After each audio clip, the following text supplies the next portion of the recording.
Hey guys, I love you.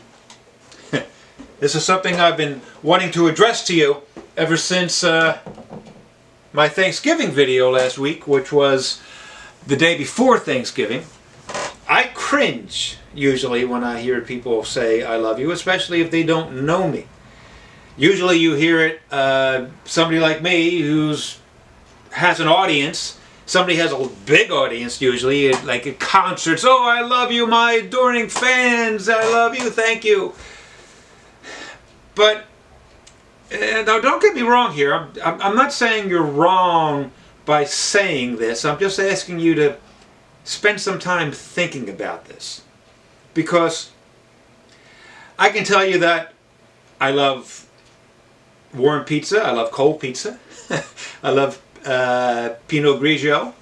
I love riding my bicycle. I love playing guitar. I love there's many things, right? I love that guy or that gal or that band up on stage, and that guy or that gal or band up on stage is going to say, I love you. But really, they don't.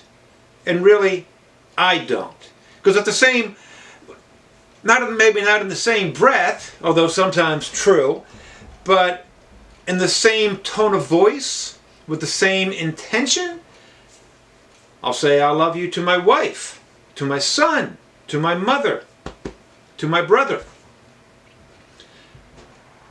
They really don't mean the same thing, at least they shouldn't.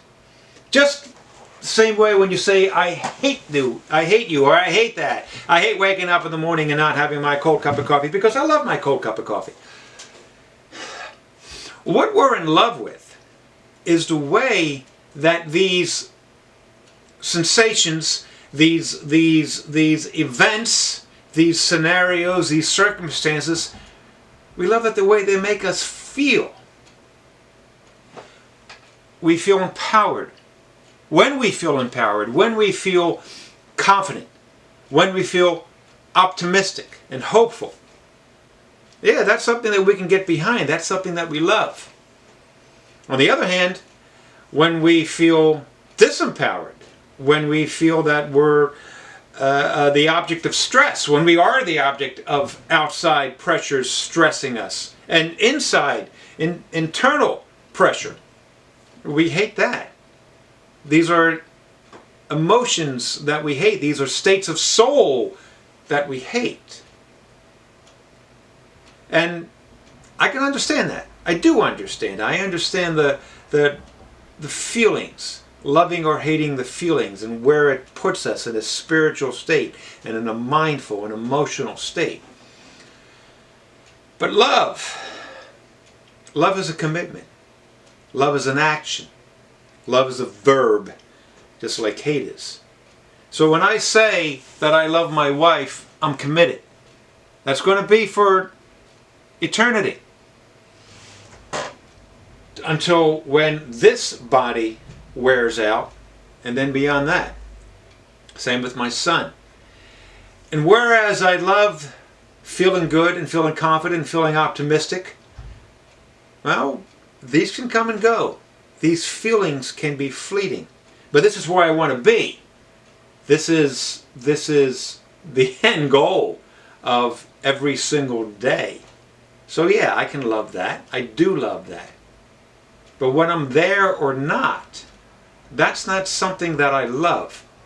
That is a state that I am extremely fond of, and it's a state that either adrenalizes me or it diminishes me. But the love is a commitment. The love is towards something that is essential to your life. My wife, my God, my son, not in that order, are essential to my life. My sense of purpose is essential to my life. The coffee, the cold pizza, the band up on stage, not essential. But they help to bring me to those essential states of soul. That's what I love. I love it when somebody can get me there, when something can get me there. But realizing that these things the band, the coffee, the pizza, whatever. That these things are helping me to get to a state that I wish were permanent and is not. These are aids. These are helps. These are temporary and not something that deserves my love. What deserves my love is life itself. When I said on Thanksgiving, I love you guys, it means something, forgive me for the way this sounds, it means something for the way coming from me, because I love humanity. I love our potential. I love the family that God created. I love being part of that family, part of that equation, part of the solution. I love that. But the different things that get me there on a temporary basis, day to day, hour to hour, moment to moment, these are things I very much appreciate, and these are things that I'm appreciative of and enamored of and grateful for. But the love is reserved for those people and things and states that celebrate life, that give value and purpose to my life. The band on stage is not giving value and purpose to my life. The band on stage can be a conduit so that I can access that value and purpose. Remind me of it and celebrate it and bask in it. But the value and purpose, life itself, that's something I love. And anything that gets in the way of that is not something I hate. Right now I can't think of anything that I actually hate. Not a single thing.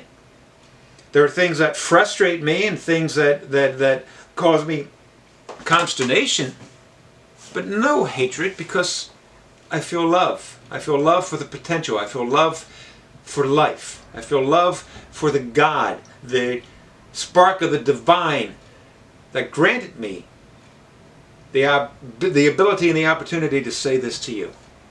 So I am asking you to consider those things that you really love and to speak of love when you really mean it, and to speak of hate, if at all, when you really mean it. So that's it for today. I'm going to expand this. I'm going to expand this business of mine. I'm going to expand the videos. I'm going to expand my brand and give more credibility and more power behind my purpose. Because my business is your state of soul. Your state of mind, which we often talk about, is way too limiting. And you can think of me as your soul coach. So for now, peace, 4 fingers. I'll be talking to you soon. Bye. Should I say I love you? Think about that one.